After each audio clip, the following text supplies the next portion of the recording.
नमस्कार, मी डॉक्टर स्वप्नील दुद्धलवार.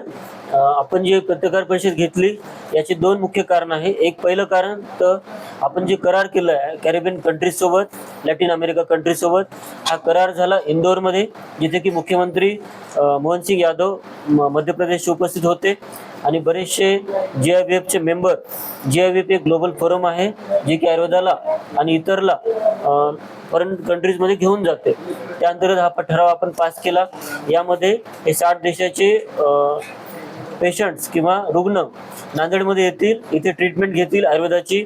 आयुर्वेदामध्ये आपल्याकडे जे श्री विश्वकर आयुर्वेदिक हॉस्पिटल आहे, यामध्ये वेगळ्या प्रकारच्या कॅन्सरसाठी, मणक्याच्या आजारासाठी, सांधेदुखी, गंभीर मेंदूचे आजार, त्वचारोग जे की सगळीकडे पसरत आहेत आणि कुठेही त्याला ट्रीटमेंट नाही आहे, पण याची ट्रीटमेंट श्री विश्वकर्मामध्ये खूप चांगल्या प्रकारे होते.